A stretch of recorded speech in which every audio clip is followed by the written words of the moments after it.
I'm telling you, I don't know how long I'll be doing this because there are so many different things that you can do to manage stress, get rid of stress, eliminate it. And I know you're saying that's not possible. Well, it is. It is to a certain degree. Stress does so much damage to the body. Yet 80% of all diseases are linked to stress of some sort. So, the reason that I'm giving you these keys is so that you stop and you think about it for a moment. Is that stressing changing anything? And there's good stress and there's bad stress, okay? And usually when we think about stress, we think about the bad stress. But we'll talk more about that next week. But today I want to give you key number 5. Key number 5, because it's Friday, right? And you're going into the weekend.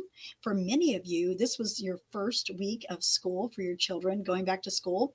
And so it's just a season of transition, getting rid of the old summer habits of staying up late and going to bed earlier and getting a routine and all of those type of things. So we talked about being intentional this week. That's kind of been our catchphrase, if you will.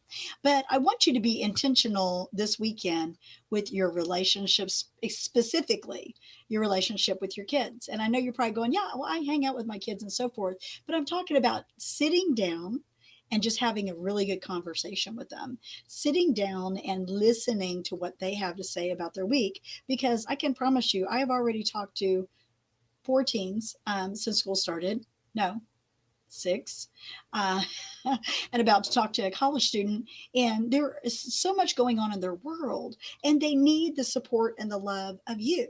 But by you communicating with them about what's going on is going to distress you because it's going to give you insight about where they're at and what they're going through and what their week was like.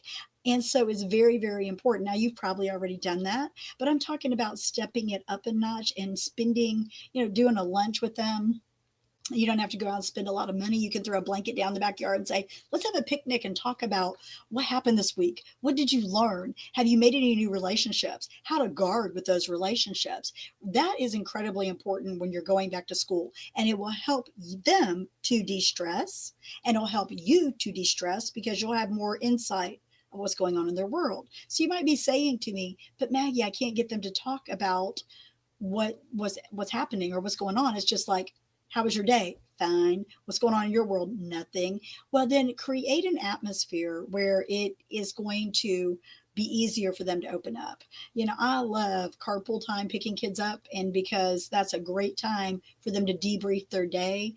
But also look for those moments when they're willing to talk. My friend Samantha told me one time that her kids are always wanting to talk right about bedtime when she's exhausted, tired, and so forth. But they'll come in. But that's a great time to, not talk about the heavy topics because obviously everybody's tired and so forth. But it's a great time to just communicate and remind them that they are loved. So I want to remind you that if you're in the Middle Tennessee area and you have a teen, tween, young adult mother daughter event is coming up in your neighborhood to help you with the relationship piece. It is called Relationships Matters, Keys to Godfidence or Godfidence Keys to building strong, healthy relationships, because there are so many relationships out there that are not healthy.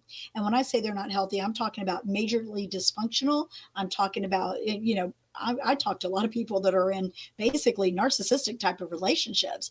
And so the behaviors that your teens are learning to get to know people right now in life and learning how to set boundaries and things like that is incredibly important. So, so, so very important. So I encourage you to come out. Okay. It is a time you're going to probably wondering what are we going to be doing? It's time of worship. It's a time of teaching. It's a time of fun. It's a time of snacks. It's a time of giveaways, all that good stuff. So I encourage you to come because we're going to talk about identifying healthy relationships. We're going to talk about keys to setting boundaries. We're going to talk about keys to how to lead and not follow, and keys to communication. So this is in the Murfreesboro area. Doors open at 8 a.m. Central Standard Time.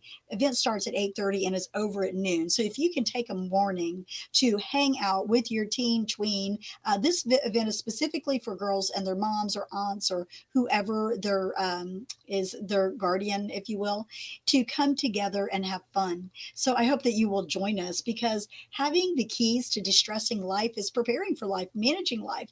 I mean, life has a lot of things. If you remember the commercial, life comes at you fast. is true. It comes at you fast and it comes at you full force, and there's a lot of distractions. So I encourage you to take time this weekend, de stress your teen's life by allowing them a safe place to talk, and de stress your life so that you have a little insight of what they're going through. So God bless you guys. I'll see you Monday. I won't be doing the keys on the weekends. I'm just going to, I'm just going to de stress my life by taking the pressure off. So see you next Monday with a de stressing tip, not to be distressed, but to de-stress, to let go of stress. I may even change the name of the little keys to letting go of stress, because the de-stressing and de-stress is too close of a word for me. So God bless you guys.